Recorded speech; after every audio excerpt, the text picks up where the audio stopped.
Hola, bienvenidos a este podcast donde trataremos de poner nuestros ojos en Cristo. Después de un largo intervalo, continuamos con nuestra serie sobre la epístola dirigida a los Gálatas. Hoy, en un pasaje bastante extenso, veremos cómo los falsos maestros atacaron no solo el Evangelio, sino que de forma personal al apóstol Pablo en sí. Gálatas capítulo 1, versículo 10 al capítulo 2, versículo 10 dice: Pues, ¿busco ahora el favor de los hombres o el de Dios? ¿O trato de agradar a los hombres? Pues si todavía agradara a los hombres, no sería siervo de Cristo. Mas os hago saber, hermanos, que el evangelio anunciado por mí no es según hombre, pues yo ni lo recibí ni lo aprendí de hombre alguno, sino por revelación de Jesucristo. Porque ya habéis oído acerca de mi conducta en otro tiempo en el judaísmo, que perseguía sobremanera a la iglesia de Dios y la asolaba, y en el judaísmo aventajaba a muchos de mis contemporáneos en mi nación, siendo mucho más celoso de las tradiciones de mis padres. Pero cuando agradó a Dios, que me apartó desde el vientre de mi madre y me llamó por su gracia, revelar a su Hijo en mí para que yo le predicase entre los gentiles, no consulté enseguida con carne y sangre, ni subí a Jerusalén a los que eran los apóstoles antes que yo, sino que fui a Arabia y volví de nuevo a Damasco. Después, pasados 3 años, subí a Jerusalén para ver a Pedro, y permanecí con él 15 días, pero no vi a ninguno otro de los apóstoles, sino a Jacobo, el hermano del Señor. En esto que os escribo, he aquí delante de Dios que no miento. Después fui a las regiones de Siria y de Cilicia, y no era conocido de vista a las iglesias de Judea, que eran en Cristo. Solamente oían decir: aquel que en otro tiempo nos perseguía, ahora predica la fe que en otro tiempo asolaba, y glorificaban a Dios en mí. Después, pasados 14 años, subí otra vez a Jerusalén con Bernabé, llevando también conmigo a Tito. Pero subí según una revelación, y para no correr o haber corrido en vano, expuse en privado a los que tenían cierta reputación el evangelio que predico entre los gentiles. Mas ni aun Tito, que estaba conmigo, con todo y ser griego, fue obligado a circuncidarse. Y esto a pesar de los falsos hermanos introducidos a escondidas, que entraban para espiar nuestra libertad que tenemos en Cristo Jesús, para reducirnos a esclavitud, a los cuales ni por un momento accedimos a someternos, para que la verdad del evangelio permaneciese con vosotros. Pero a los que tenían reputación de ser algo, lo que hayan sido en otro tiempo, nada me importa, Dios no hace acepción de persona. A mí, pues, los de reputación nada nuevo me comunicaron. Antes, por el contrario, como vieron que me había sido encomendado el evangelio de la incircuncisión, como a Pedro el de la circuncisión, pues el que actuó en Pedro para el apostolado de la circuncisión, actuó también en mí para con los gentiles. Y reconociendo la gracia que me había sido dada, Jacobo, Cefas y Juan, que eran considerados como columnas, nos dieron a mí y a Bernabé la diestra en señal de compañerismo, para que nosotros fuésemos a los gentiles y ellos a la circuncisión. Solamente nos pidieron que nos acordásemos de los pobres, lo cual también procuré con diligencia hacer.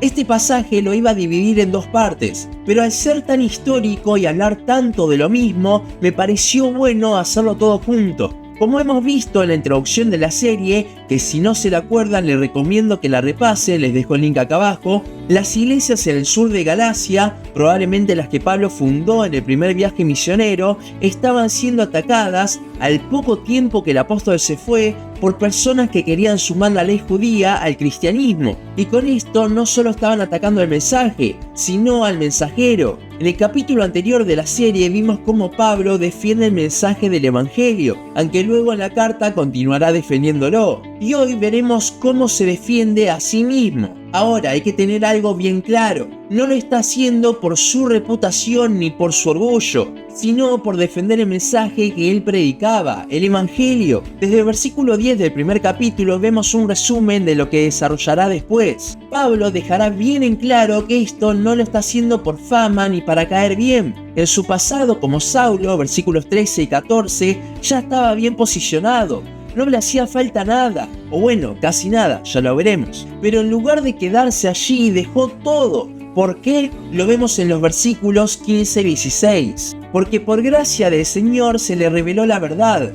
Cristo se le apareció transformándolo, y ahora es un enviado suyo. su siervo, versículo 10. Esto es lo que le hacía falta. Acuérdense cómo se presenta Pablo en la carta también, como apóstol de Jesucristo, no de hombres. Como vimos en la introducción, apóstol significa enviado, pero no había sido enviado por los hombres como un misionero, sino por Cristo mismo. Y con esto en mente desarrolla también el resto del capítulo, ya que no solo no era enviado por hombres, sino que su mensaje tampoco era de hombres, sino de Cristo mismo. Es hermoso cómo se presenta su conversión, ya que habla de que Dios lo había separado para él desde el vientre de su madre, versículo 16, mostrando también que no era por algo que el apóstol fuese o haya hecho, sino por gracia. Toda la vida de Pablo fue planeada por Dios para que llegue a este momento donde le estaba sirviendo. Así que sí, que Saulo haya consentido en la muerte de Esteban fue algo que Dios decretó que así pase. Cristo, cuando murió en la cruz,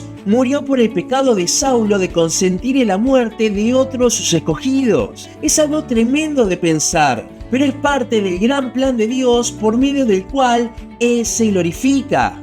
Finalizando el capítulo 1, Pablo mostrará cómo lo que predicaba no fue algo que repetía de otras personas, sino que fue lo que Dios mismo le reveló. Para probar esto es que comenzará a hablar de todos sus viajes desde su conversión. Podríamos entrar en detalle, pero un poco ya lo hemos hablado cuando vimos la fecha de la carta en la introducción, así que no vamos a desarrollar eso por cuestiones de tiempo, aunque sí tocaremos algunos puntos. Por ejemplo, es hermoso cómo Pablo comenzó a compartir el evangelio por Damasco y por toda la zona de alrededor, Arabia, momentos después de haberse convertido. Tengamos en cuenta que Pablo era erudito en la ley, había tenido la revelación de Cristo, había escuchado a Esteban y probablemente como un fariseo lo haya visto en algún momento a Jesús en su ministerio. ¿Por qué digo esto? Porque Pablo tenía preparación.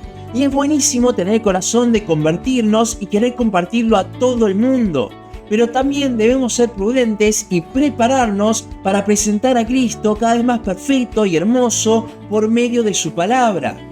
Otro punto que destaco de estos versículos finales del capítulo 1 es cómo la imagen de Pablo no era conocida, pero sí su testimonio de cómo Cristo lo cambió. Allí vemos también que al apóstol no le interesaba la fama como atacaban los falsos maestros, sino mostrar a Cristo. ¿El resultado? La gente glorificaba a Dios por semejante obra hecha de hacer a uno de los máximos perseguidores de la iglesia en ese momento un siervo de Cristo. Pasando al capítulo 2 en los primeros versículos, Pablo continuará demostrando por medio de la historia cómo su mensaje no es simplemente algo de los hombres. Tampoco lo veremos en punto por punto del trayecto, pero sí creo que acá hay tres cosas para considerar. Primero, Pablo no repetía un mensaje de otros hombres, sino lo que Cristo le reveló, lo que nos confronta hoy en día a tampoco simplemente repetir lo que escuchamos en prédicas, sino a estudiar la revelación de Dios. Segundo, en ese momento no estaba el canon bíblico terminado, por lo que no podemos usar este pasaje para justificar una supuesta revelación dada hoy en día. Tenemos la más perfecta revelación de Dios en las Escrituras, cuyo autor es el Espíritu Santo, viene de Dios, al igual que el mensaje de Pablo. Tercero, a pesar de no ser un mensaje dado por los hombres, las otras autoridades de la iglesia concordaron que era bíblico lo que Pablo decía. Siempre que nos mantengamos centrados en la perfecta revelación de Dios, va a haber concordancia, al menos en lo principal como el evangelio entre sus siervos. Ahora, habiendo pasado por todos los versículos, quiero que pensemos en el por qué los falsos maestros lo hicieron tan personal, minimizando el mensaje y el apostolado de Pablo. Recordemos que estos falsos maestros predicaban la ley sumada al evangelio, y un evangelio totalmente diferente como vimos anteriormente. Al ver el evangelio de la gracia que predicaba Pablo, es normal que lo acusasen de querer agradar a los hombres, ya que el evangelio no nos cuesta nada, es solo por fe y se podía ver como algo fácil a los ojos incrédulos. De aquí por ello es que espiaban la libertad cristiana y querían sucumbirlos a esclavitud, como dice el versículo 4. Pero primero que a Pablo le costó muchísimo toda su posición. Y segundo, que no es algo fácil, sino algo sobrenatural. No es algo que produzcamos nosotros. Es pura y exclusivamente gracia de Dios al llamarnos, como lo hizo Pablo, preparándolo desde el vientre de la madre. De hecho, no es algo que le guste a los hombres, porque la gracia nos habla claramente de nuestra incapacidad, nos da directamente en el orgullo a decirnos que no podemos y que Dios igualmente nos lo da gratis. Ya he citado lo que voy a decir a continuación en otros capítulos del podcast, pero me parece muy bueno. Martin Lloyd-Jones decía que si predicamos el Evangelio de la Gracia en su estado puro, vamos a ser tachados de antinomianistas, porque la gracia a simple vista parece eso. Pero si alguien dice eso, como lo hacían estos falsos maestros, es porque no está viendo el increíble poder transformador de la gracia del Señor. Algo que Pablo conocía muy bien por haberla vivido él mismo en persona. El Evangelio no es un mensaje fácil que agrada a los hombres. Es un mensaje que transforma 100% por gracia y nos hace ver nuestra incapacidad y lo glorioso del Señor. Al ser un mensaje que transforma los corazones, es evidente que su procedencia es por medio de Dios, no de otras personas, viéndolo claramente en su revelación. Para terminar, quiero que pensemos en lo siguiente. Pablo no se había ido hacía mucho de las iglesias de Galacia, y aún así, personas que se habían convertido por medio de su predicación lo estaban cuestionando de forma personal. Y es que muchas veces, muchísima oposición al mensaje de la gracia va a venir desde dentro de la iglesia, de personas que quieren aportar algo con sus obras a la obra salvífica de Dios, desde la predestinación hasta la glorificación, cada paso como vimos en nuestra serie sobre la salvación. Pero en estos momentos, como Pablo y los apóstoles en el capítulo 2, versículo 5, no debemos ceder. No por cuestiones de orgullo ni por nuestra reputación, sino, al igual que Pablo, por el Evangelio y por cómo él mismo llega a las personas. La gente necesita enamorarse de Cristo por medio de ver su incapacidad y contemplar tan hermosa gracia. Ese es el mensaje transformador que experimentó y predicaba Pablo. Ese es el mensaje que hoy en día debemos seguir predicando. El orgullo va a querer sumarle obras. Y es por eso que la gracia no es un evangelio barato, porque va en contra de la naturaleza humana y enfrentará a todo tipo de oposición, aún dentro de la iglesia. Que Dios nos ayude a mantenernos firmes y sin ceder como el apóstol, predicando el evangelio de la gracia de Cristo. Hasta aquí nuestro capítulo de hoy. Síguenos en Instagram, Facebook, YouTube y Spotify. En todas nos encontrás como Los Ojos en Cristo. También síguenos en losojosencristo.com para leer el resto de nuestros blogs. Nos vemos en la siguiente ocasión.